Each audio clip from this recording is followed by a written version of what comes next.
Welcome to Financial Charge with William, a place to learn how to supercharge your finances. Let's talk about ways to help you succeed in financial literacy, financial education, and money management. We will talk about what is financial literacy, fundamental parts of financial literacy, how to gauge your financial literacy, how to improve your financial literacy right now, benefits of financial literacy, tools to help you succeed in financial literacy, financial education, and money management. Let's get started.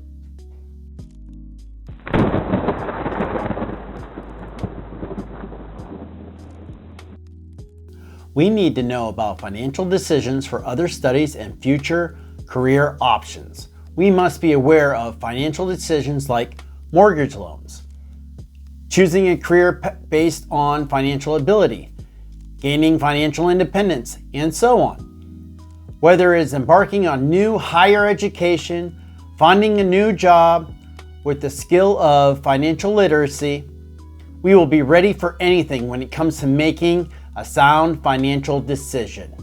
This video will help you understand the importance of financial literacy for everyone and how personal finance for you helps make good financial decisions. Help the channel out with the YouTube algorithm. Go ahead, hit that like button and subscribe. Before we understand the importance of personal finance, let's dig a little bit deeper into what financial literacy is all about. What is finance literacy? It's the reason to the understanding of financial parts and skills such as budgeting, investing, borrowing, taxation, and personal finance management. The absence of such skills is referred to as being financially illiterate. Not a good thing. According to the Financial Industry Regulatory Authority, about 66% of the American population is considered financial illiterate. That's a big number. Nearly 4 out of 5 U.S. workers live paycheck to paycheck. Over a quarter of the U.S. workers never save any money from month to month. It's uncool. Almost 75% of workers in the U.S. are in some sort of debt, and most assume they will always be in debt. Being financially literate allows a person to be prepared for specific financial roadblocks, which in turn decreases the chances of personal and economic hardships. Getting financial literacy is the key today due to everyday factors of life, such as student loans, mortgages, credit cards, investments, and health insurance. Fundamental parts of financial literacy. Financial literacy consists of several financial parts and skills that allow a person to gain knowledge about effective management of money and debt. Consider this next example: the keys on a piano playing the notes of the song. Below are the fundamental parts of financial literacy that should be learned. First, understanding your paycheck. Before you can start spending, saving, investing, you need to know how much money you actually make. If you make the same amount each month, this part is very simple. Take a look at your paycheck to identify your gross and net income. Note on the other deductions such as employee sponsors, health insurance, or a retirement plan. Next is budgeting. It is one thing to learn how to add and subtract in elementary school, but it is something else entirely to apply those principles to your own finances. Most Americans live paycheck to paycheck, and it's largely because of the gap between what the math says they can afford and what they spend. Financial literacy can make people regular budgeters who are willing to save for their goals and delay gratification to have a peace of mind, both today and in the future. I've been living on a budget for a few years now, and it's greatly helped me stay focused. Do you do this first step, a budget? Let us know in the comments below. Save. Determine your financial goals. Everyone knows it is important to save money, but it is hard to spend less than you earn without specific financial goals to work towards. The financial goals will depend on your unique situation, but you should include saving for emergency fund, setting aside some money in a chosen emergency fund to give you a peace of mind. Also, preventing a financial setback from overtaking your life. Financial experts recommend having at least 3 months worth of basic living expenses in an emergency fund. I've done this as well. It is very important. You should too. Planning for retirement is next. The experts agree the earlier you start saving for retirement, the better. Most financial planners suggest setting aside at least 10% of your take-home pay each month for retirement savings in a 401k, a Roth IRA, or both. I save a bit more than 10%. It is split between my 401k plan, investing, and my Roth IRA. Saving for a big purchase, whether you are hoping to buy a car, a home, paying for graduate school, the sooner you start saving, the less you'll have to put aside each month.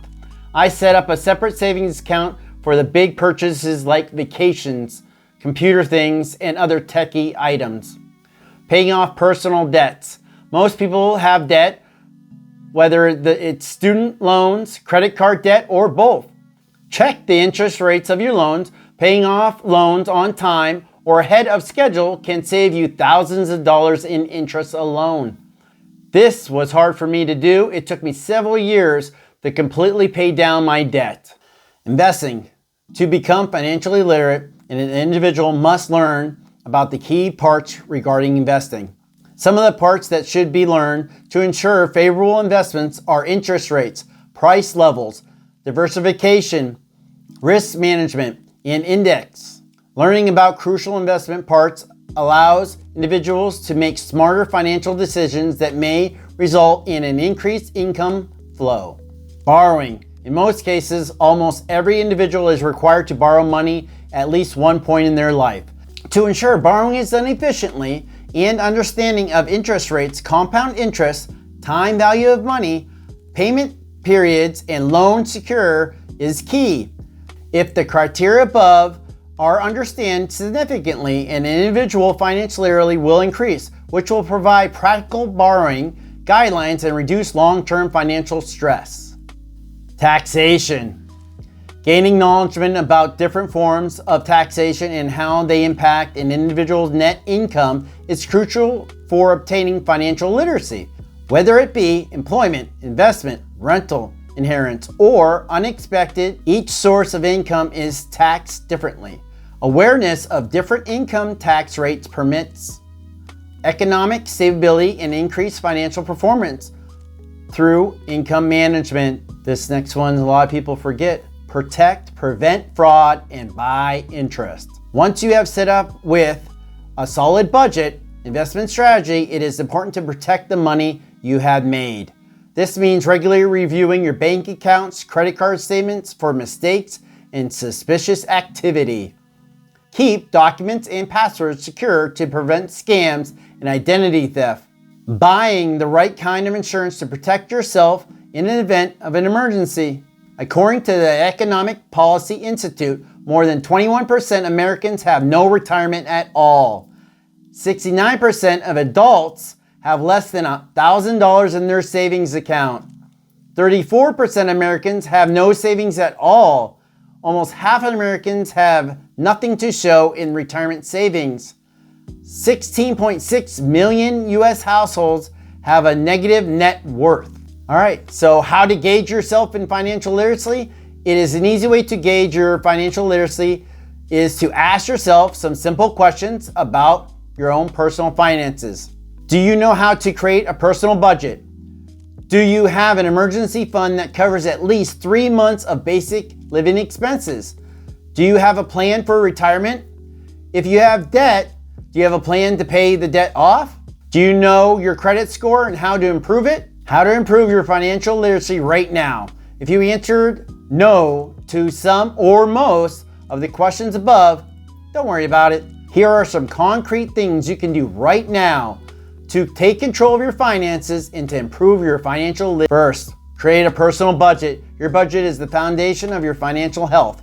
It is easy to get started. Starting emergency fund. Experts recommend setting aside at least 3 months worth of basic living expenses in case of unexpected financial burden like layoffs or a large medical expense. Please remember to incorporate food into your emergency fund. Plan for retirement. It is an easy way to start investing is with a retirement account, a 401k, a traditional IRA, or a Roth IRA are great options. Plan to get out of debt. If you're caught in a cycle of debt, plan to pay it off and save you thousands of dollars in interest. Determine your credit score and learn how to improve it. Improving your credit score is another way to save money on interest. Benefits of financial literacy. Being financial literate is a skill that brings forth an assortment of benefits that can improve your standard of living. An increase in financial stability also. The ability to make better financial decisions, effective management of money and debt, greater equipped on reaching financial goals, reduction of expenses through better regulations, less financial stress and anxiety, increase in decision making when selecting insurance, loans, investments, using your credit card, effectively creating a more secure budget. Making steps to become financially literate is an important component of life that can ensure financial solidity, reduce anxiety, and stimulate the achievement of financial goals. Next, let's talk about tools to help you succeed in financial literacy, financial education, and money management. Money or financial blogs, money or financial videos, and websites. The fact that you're currently watching this video on a personal finance channel on YouTube means that you're off to a great start on your quest to financial literacy. You just need to keep going. Read all the trustworthy money content that you can get your hands on. The more you read, watch, or listen, the more you'll learn. While some topics and concepts might seem foreign at first, it will get easier. One tip is to keep a running list of all the financial concepts you do not understand. Then keep looking out for them. When I was improving on my financial literacy, Google was my best friend. It takes time, but soon the dots will connect and you will start speaking the language of finance. In our busy lives, it can be hard to carve out time to read or watch all the financial content. Another way to absorb this information is to listen to some awesome personal financial podcasts. When you are out for a walk or driving around doing errands, you can turn on the podcast and learn while you're doing things on the move. I have recently started turning my YouTube content into podcasts on Spotify. The link to Financial Chart Podcast on Spotify is in the video description below. The power behind financial apps. There are several financial apps that you can check out that do a great job of promoting and supporting financial literacy. These are the apps I use, I like, and I recommend. Check out the links in the video description if you want to learn more about. It helps out the channel. Robinhood is an online stock brokerage that provides a completely free way to invest with no commissions on stock, no account minimums, and its easy to use interface. Robinhood earns the top spot on best investment apps, particularly for new investors. The Robinhood link in my description will both get a free stock. Next, we have Webull. Open and fund a brokerage account with $100 or more, and you'll have a chance of claiming stocks like Google, Facebook, Starbucks, and more. Public, formerly known as Metador, mixes commission-free investment with social media and creates a simple, unique platform ideal for beginners. Public is in the description below. M1 Finance. With my link below, we both get free $30 to invest in stocks. M1 Finance is a robo-advisor. It is a neat way to invest your money. They use automated, algorithm-driven services to invest your money. There are a variety of brokerages with this feature. Some of the ones with excellent track records include Fidelity, Vanguard, and M1 Finance. Coinbase, if you're interested in cryptocurrency. The company started in 2012, went public in April, one of the most anticipated IPOs of 2021. Coinbase says it's the easiest place to buy and sell cryptocurrency. Let's talk a little bit about management. Acorn is another straightforward money-making app. This is definitely one of the best investment apps for beginners. Check it out in the video description below. The app helps you learn must-have investment skills as you go and turns investments into a daily habit. Stash is one of the best investment apps for beginners who want to start small. It is an investing advisor that provides access to over 250 different exchange-traded funds. ETFs, and individual stocks, as well as customized guidance. Check it out in the description below the video. Invite friends. You both get $20 of a stock when you add cash to your stash. What apps do you use? Let us know in the comments below. Go ahead and hit that like button and subscribe. The wrap up. While improving your financial literacy will take some time and effort, the rewards undoubtedly outweigh the effort. In my experience, improving your financial literacy is an empowering experience. It made me feel in control of my money, and it led me to make a lot of changes in terms of how I manage our household finances. Financial literacy benefits everyone. You can make multiple financial decisions every single day, and yet many people go through the motions of ill-equipped because not everyone has financial education. If you are ready to take control of your future, get your debt in order, have a savings for your retirement, or help save for your children's college education, then let's make financial literacy a priority. Check out the links in the video description to help the channel out or get some merch. Interested in daily financial quotes? Here on this channel, check out the YouTube shorts or my TikTok or Instagram for daily financial quotes. We will see what is about to happen. Thanks and have a good one.